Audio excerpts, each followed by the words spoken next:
sickle cell disease.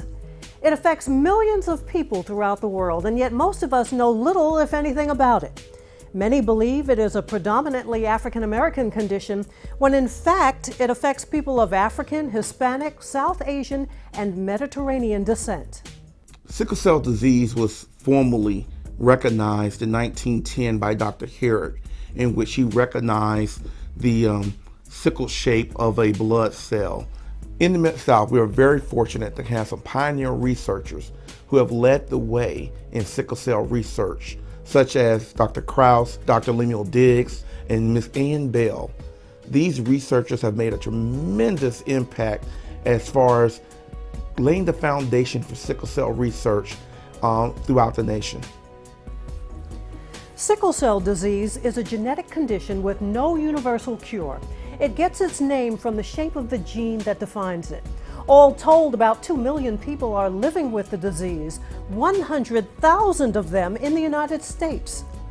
Here in the Mid-South, approximately 2,000 people have been diagnosed with sickle cell, while many more carry the trait, which is asymptomatic. As a result, there's no way of knowing if you're a carrier unless you're tested. Today, newborn screening is compulsory, but if you're 25 years old or older, there's a good chance you were never screened.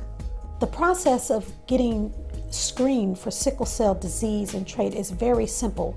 It can be as simple as a drop of blood from a finger stick all the way just to a tube of blood to check to see if you have this problem or this condition.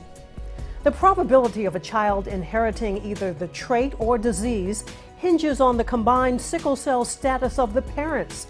The range is a wide one, from no chance if the parents are trait and disease free to a 100% chance if both parents have the disease. Sickle cell disease is a lifelong painful syndrome. If you are unaware of your sickle cell status, fall into one of the ethnic groups that are at risk of being a carrier, please go get tested. The first signs of sickle cell disease usually manifest themselves well before a baby's first birthday. At about the age of 4 to 6 months, during what we call the fetal hemoglobin or the baby hemoglobin switching over to adult hemoglobin, this child will begin to possibly have their first symptom of sickle cell disease. Before Nora was born, I had no idea about sickle cell at all. I had no knowledge of it whatsoever. She was very small, maybe 1.5 years, and she had the hand and foot syndrome that had the swelling and the pain. Well, when I was young, they didn't have a lot of prenatal care, I guess, in '67, and my mother, she didn't understand what the problem was. She took me to the doctor and they said I had ear infection. I remember when I was 4 years old, I had fever and pain, nausea, vomiting. It was terrible. My mom and my dad took me to the hospital. They diagnosed me with leukemia, lupus, pneumonia, and finally, when I was 4 years old, I was correctly diagnosed with sickle cell disease. Kamson was finally diagnosed with sickle cell when she was 4, while Trevor wouldn't learn that he had the disease until he was in the service. But what exactly is sickle cell disease, and how does it affect the body? Sickle cell disease is a genetic condition due to a single mistake in the gene that codes for hemoglobin. This results in the cells becoming sticky, stiff, and having difficulty flowing through blood vessels. A normal, healthy blood cell looks like this. It's round, it has a pocket to carry oxygen normally. A sickle cell looks more like this. It does not have the ability to carry oxygen and has difficulty flowing through bloodstream. So, what does this mean to someone living with the disease? People with sickle cell disease are at risk of a whole host of problems, including blindness, organ damage, organ failure, skin ulceration, and an inability to fight infection. The disease can also trigger swelling of the hands and feet, blood clots, anemia, joint pain, and what is known as a sickle cell crisis. The pain is sometimes excruciating. It feels like a tightening, a squeezing.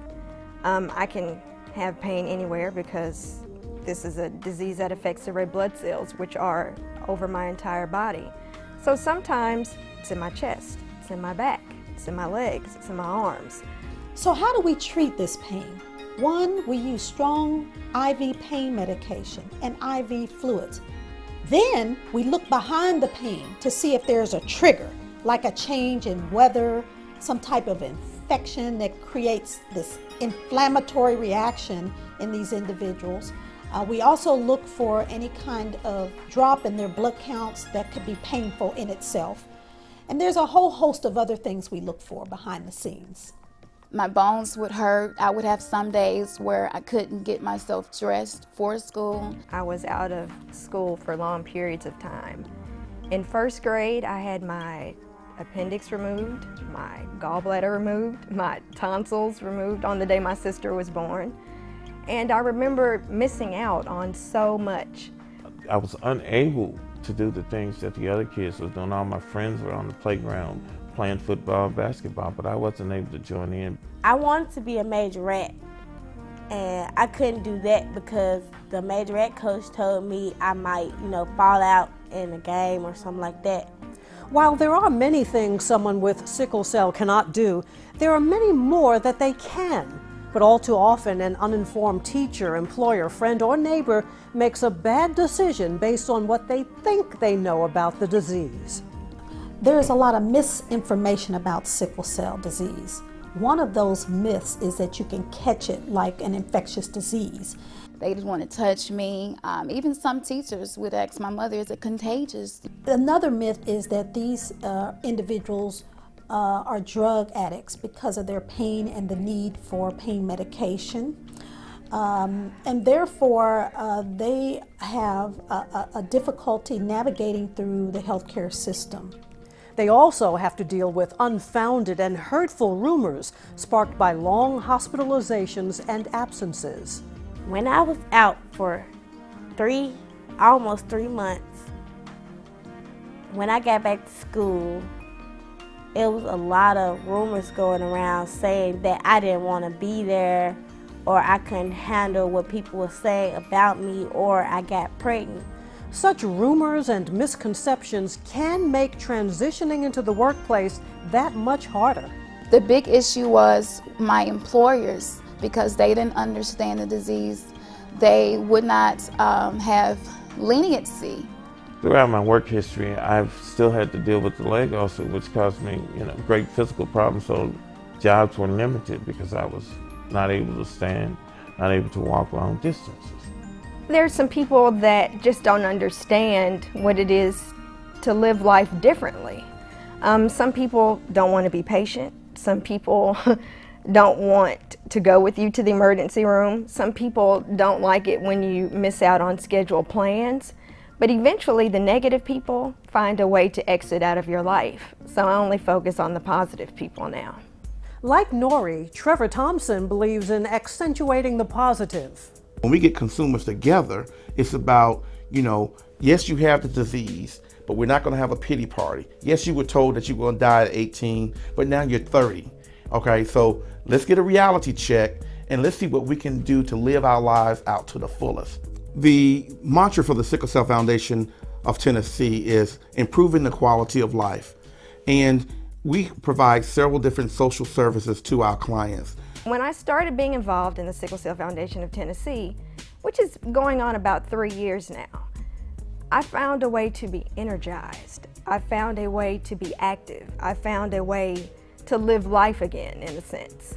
Just me knowing I have some place to go, someone to talk to, someone who understands what I'm dealing with is really the biggest thing that I really love about the foundation. The Sickle Cell Foundation of Tennessee was a godsend for me. They had the resources, they have the education necessary, and they have the compassion. It's been a good experience for me too. And I go basically in support of her, but found out that there are a lot of things that interest me also. The foundation works with state and local agencies and organizations to provide transportation, utilities, child care, housing, medical and burial assistance to those in need throughout Tennessee and portions of Mississippi and Arkansas. It is a work in progress where anyone with a will and a way is invited to serve. The Sickle Cell Foundation sponsors 4 major events every year to bring awareness about sickle cell and to raise funds for the foundation.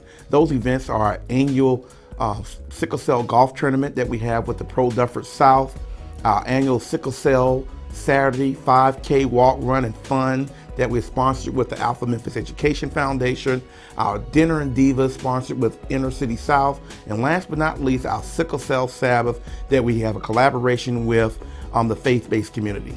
So those are opportunities for you to come out, see what we're doing, get information about sickle cell, get trait tested, and also make sure that you support us financially so we can continue to provide the services for our consumers. If you have any questions or you need additional information concerning sickle cell, please visit our website at sicklecelltn.org or call us toll-free 888-695-0006.